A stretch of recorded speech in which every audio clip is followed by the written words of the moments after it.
Hi everyone, welcome back to my channel. Hi if you're new, and welcome to a charity shop book haul.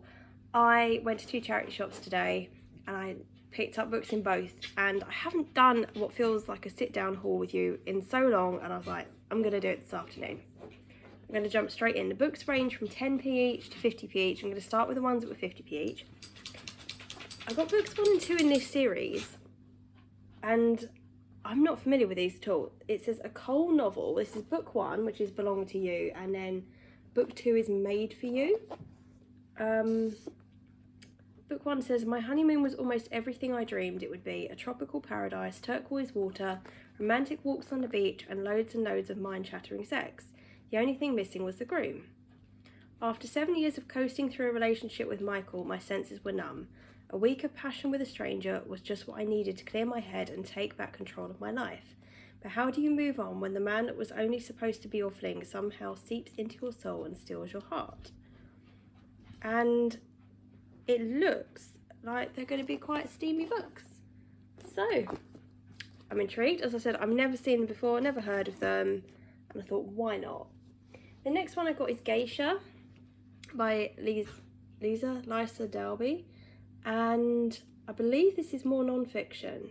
I've read like Memoirs of a Geisha, Empress Orchid. I don't know why, but the whole geisha sort of, I don't know, concept interests me quite a bit. So this one, the only non-Japanese woman ever to become a geisha. This is her unique insight into the extraordinary closed world of the geisha, one of grace, beauty and tradition that has long fascinated through all the West. Taking us to the heart of a way of life normally hidden from the public gaze, we showed a detailed reality that lies behind the best-selling Memoirs of a Geisha and opens our eyes to the ancient profession that continues to survive in today's modern Japan. It just sounds quite interesting to me. Next one I got is Inside Broadmoor. Again, this is another non-fiction, and it goes through really the history of Broadmoor, and then we focus on some of the crimes. So it says, since opening as an asylum for the criminally insane in 1863, it has housed the perpetrators of many of the most shocking crimes in history, including Jack the Ripper suspect James Kelly, serial killers Peter Suffolk, John Straffen and Kenneth Erskine, armed robber Charles Bronson, gangster Ronnie Cray and cannibal Peter Bryan. And yeah, it goes like truth behind the walls, including interviews with the staff and the patients, so it sounds quite interesting. Then I got a paramedic book, which is Fighting for Your Life, paramedic story. Dean and I we like reading books like this, obviously, because we're both medics, so when I see one that we haven't got, I will pick it up. Then I got Dean Koontz Odd Thomas. Now this is a bit of a random one. I have no idea what this is about, but every now and then I look up like random lists of books that you should read at this age or when you're doing this, and this is on the list of books to read in your 30s. Now I am mid-30s, I'm 34, about to turn 35. This comes up on loads of lists, so when I saw it for 10p, I thought I'll pick it up, I'll find out what it's about later. And the next one I got is The White Giraffe by Lauren St. John. Now this is a middle grade. I know I have another book in this series, and I know the other one I have is book 2. I think and hope this is book 1, because at the front it doesn't say a list of books also written by the author, whereas I would have thought this is like book 3 or 4, it's likely to have the others listed first. So that's what I'm working on here anyway. It says, Martine is 11 when she goes to live on a game reserve in Africa, a place where mysteries and secrets abound, where the intoxicating magic of the country casts all sorts of spells. One lonely night, Martine looks out of her window and sees a young giraffe, silver tinged with cinnamon in the moonlight. Excuse me a moment. Sorry about that, I'm back with you, and I've even got my little helper now who's very clingy. We just got back from the park and he always gets very clingy, kissy, cuddly after. Anyway, so I'm excited by this one because I really hope this is the first in the series. That would just be fab. Next book I got, now I'm moving over to the books that were 50p each, and I got 5 of those, was The Colour Purple.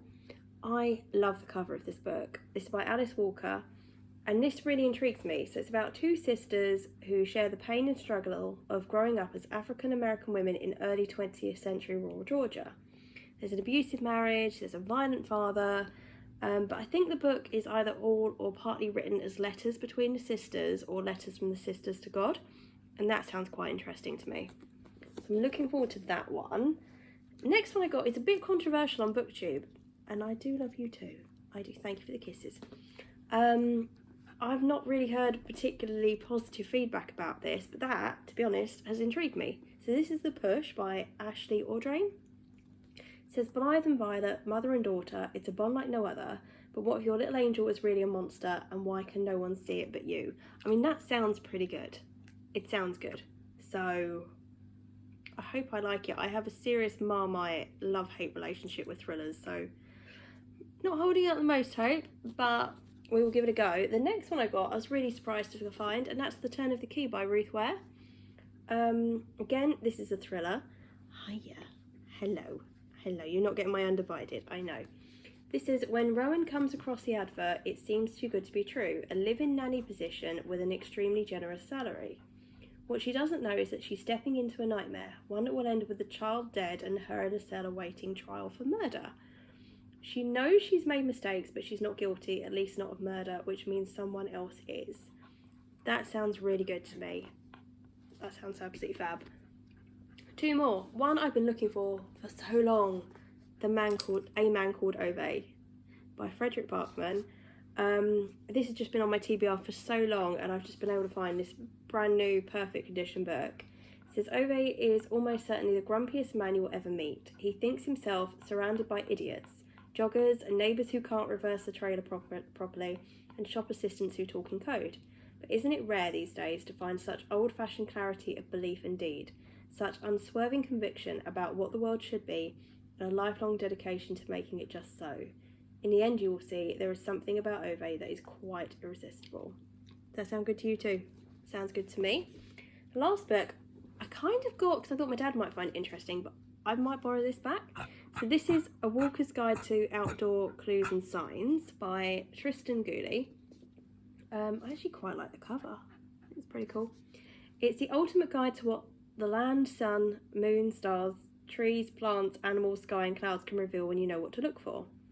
As well as the most comprehensive guide to natural navigation for walkers ever compiled, it also contains clues for weather forecasting, tracking, city walks, coast walks, night walks and dozens of other areas. So it just intrigued me.